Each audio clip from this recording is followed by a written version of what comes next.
Assalamualaikum warahmatullahi wabarakatuh.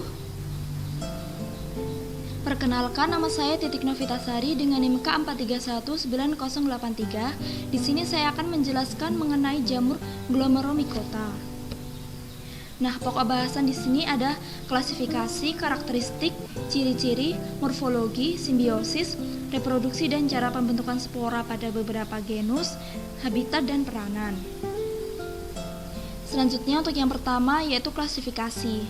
Nah, divisi Glomeromycota itu terdiri dari 4 ordo, 10 famili dan 13 genus yang meliputi Arachaeospora, Geosipon, Paroglomus, Gigaspora, Scutelospora, Achaulospora, Kuklospora, Intraspora, Entropospora, Diverspora, Pachyspora, Glomus dan Ambispora. Selanjutnya yaitu karakteristik dari Glomeromycota. Glomeromycota itu membentuk simbiosis yang paling luas di bumi. Nah, fungi ini mewakili kelompok Endomycorrhiza yang berada di akar yang lebih dari 80% dari tanaman darat di dunia. Divisi Glomeromycota dikatakan sebagai salah satu-satunya fungi yang mampu membentuk asosiasi Mycorrhiza arbuscula atau sering kita dengar FMA. Nah, tumbuh di dalam akar pada sebagian besar tanaman, hidupnya tidak dapat mandiri tanpa tanaman induk. Jadi, jamur Glomeromycota itu hidupnya di dalam tanaman induk, tidak bisa tanpa tanaman lain. Selanjutnya masih karakteristik, yaitu simbion obligat, di mana mikroba ini tidak dapat ditumbuhkan secara murni tanpa kehadiran tanaman inang. Maksudnya seperti tadi, yaitu tidak bisa hidup tanpa tanaman inang. Jadi hidupnya itu harus berada di dalam tanaman inang. Lalu tidak memproduksi organ seksual dan hanya muncul dalam keadaan tidak sempurna. Jadi reproduksinya itu dilakukan secara aseksual, yaitu dengan pembentukan spora. Selanjutnya kita masuk ke ciri-cirinya. Nah, ciri-ciri yang pertama yaitu hifa tidak memiliki septa dan memiliki dinding sel yang mengandung kitin. Nah, jadi dinding sel yang mengandung kitin itu memberikan mereka kekuatan untuk menembus atau penetrasi ke dalam akar-akar tanaman, ke dalam sel-sel akar tanaman inangnya. Lalu miselium jamur berkembang di dalam akar dan di luar akar.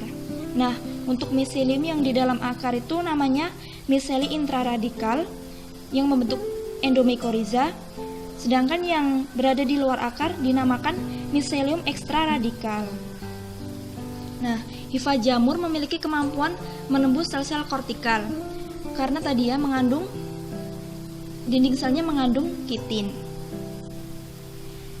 Menembus sel-sel kortikal atau sel-sel korteks yang terletak di bawah epidermis.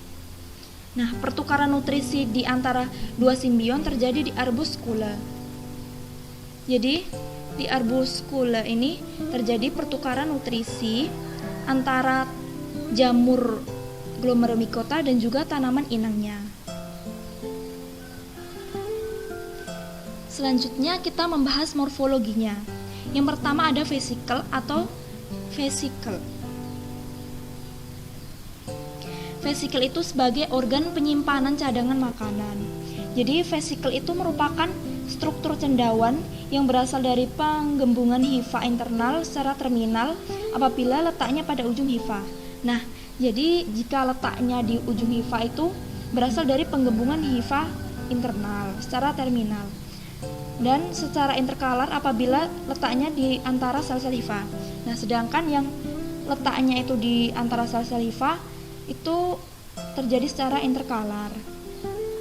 Yang kedua ada arbuscul. Nah, perjabangan dari hifa yang masuk ke dalam sel tanaman inang itu dinamakan arbuscul.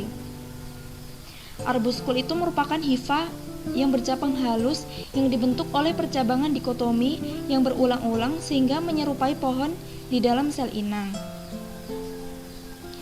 Lalu yang ketiga ada spora yang terletak di ujung hifa eksternal. Bisa dilihat pada gambar ini.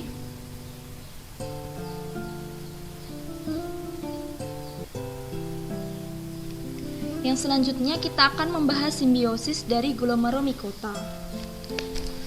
Nah, filum Glomeromycota itu merupakan kelompok biologis yang menarik karena semua anggotanya dikelompokkan menjadi satu dari dua tipe asosiasi simbiotik.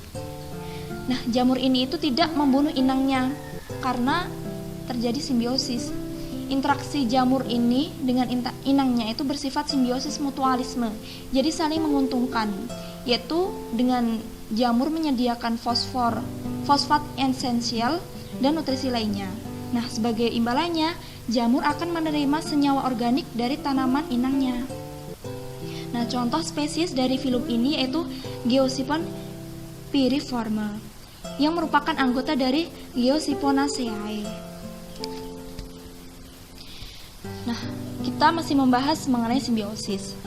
Satu di antaranya adalah famili Geosiponaceae yang mempunyai satu-satunya anggota Geosipon piriformis yang tadi yang dapat membentuk simbiosis mutualisme. Simbiosis khususnya dinamakan endositobiosis dengan cyanobacteria yang termasuk ke dalam genus Nostoc. Tipe simbiosis lainnya adalah Mycorrhiza arbuscula atau FMA yang dibentuk dari sisa spesies fungi.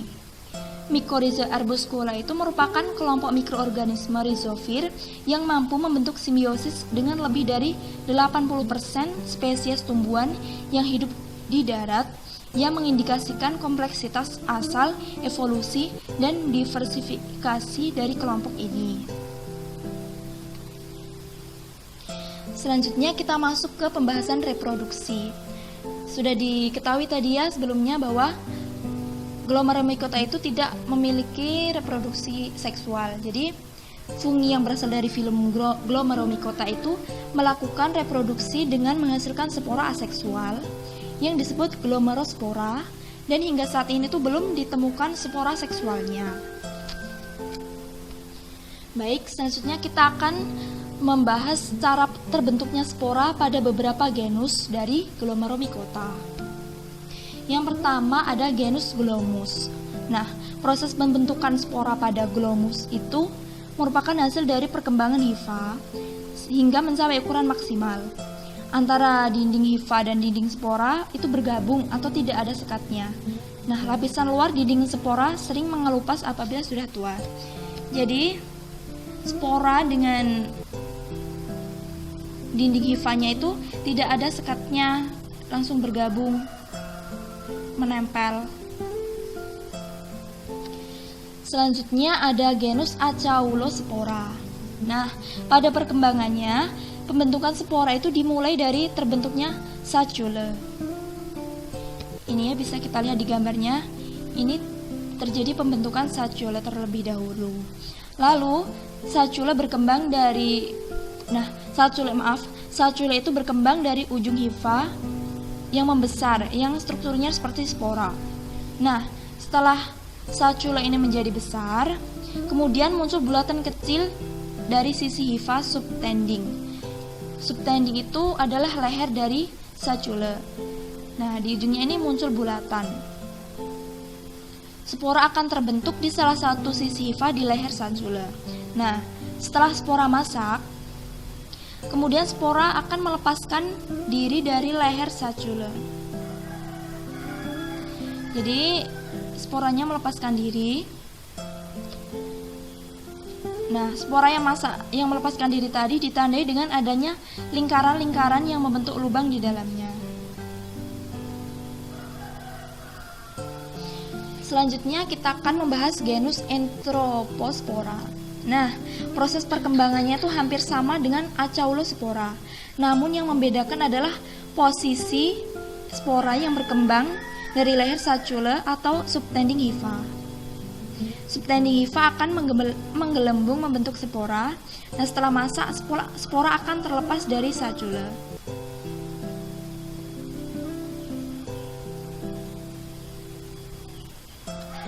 Selanjutnya ada genus Arachaeospora. Nah, perkembangan spora pada genus ini merupakan perpaduan antara spora genus Acaulospora dan Anthropospora.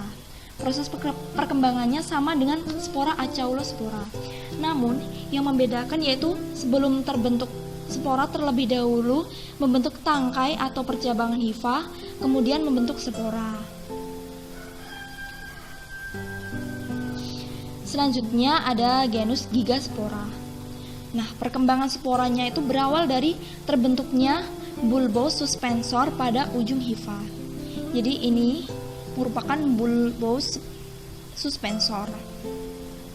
Setelah terbentuk bulbous suspensor, barulah spora akan terbentuk di atas bulbousnya.